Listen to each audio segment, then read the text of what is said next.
আমার আজকের রেসিপি জামাই ষষ্ঠী স্পেশাল সরষে রুই। বন্ধুরা, মৌপ্রিয়ার রান্নাঘরে আপনাদের সকলকে স্বাগত। আবারও এক নতুন রেসিপি নিয়ে আপনাদের মাঝে হাজির হলাম। আজকে আমি করে দেখাবো সরষে রুই। আমি এখানে 4 পিস মাছ নিয়ে নিয়েছি, পেটি আর গাদা মিলিয়ে। এটা রুই মাছ। আমি খুব ভালোভাবে ধুয়ে পরিষ্কার করে রেখেছি। এবার এতে নুন হলুদ দিয়ে নেব। নুন,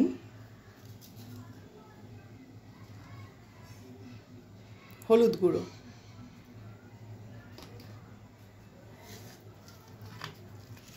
খুব ভালোভাবে মাছের গায়ে নুন হলুদগুলো মাখিয়ে নিই।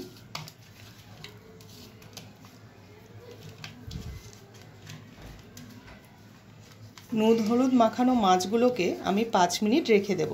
তারপরে আমি মাছগুলো ভাজবো।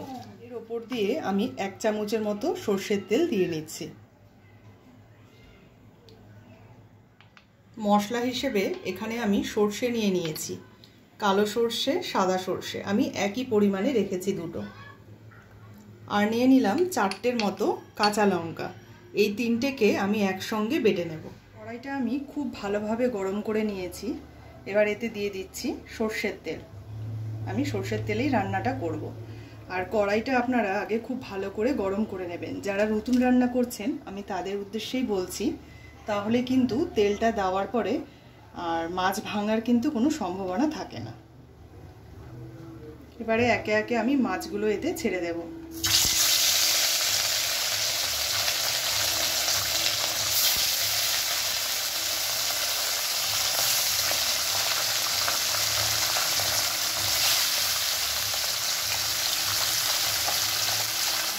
আমি লাল লাল করে ভেজে তুলে নিয়েছি। মাছ ভাজা তেলের মধ্যেই দিয়ে দিচ্ছি কালো জিরে ফোড়ন, একটা কাঁচা লঙ্কা দিয়ে দিচ্ছি এতে, আর দিয়ে দিচ্ছি ছোট সাইজের একটা টমেটো কুচি।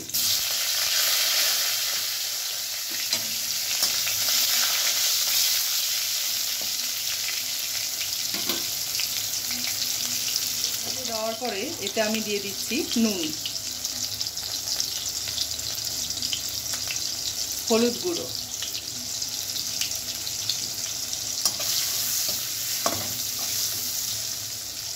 রঙের জন্য দিয়ে দিচ্ছি সামান্য পরিমাণে লঙ্কার গুঁড়ো, কাশ্মীরি লঙ্কার গুঁড়ো। এটা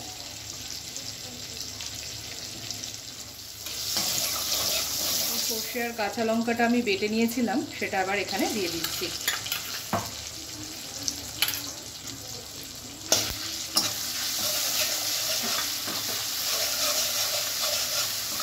গ্যাসের আঁচটা আমি মিডিয়ামে রেখেছি।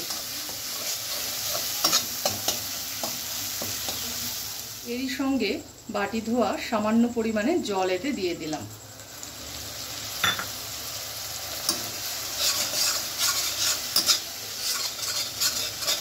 সরষে থেকে দেখুন একটুখানি তেল ছেড়ে এসছে। এই অবস্থাতে এবার আমি এতে জলটা দিয়ে দেব।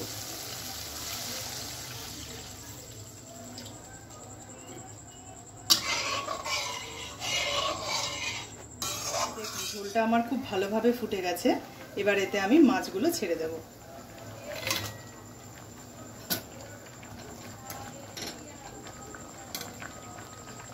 আর এর ওপর দিয়ে আমি একটু ধনেপাতা কুচি দিয়ে দিচ্ছি।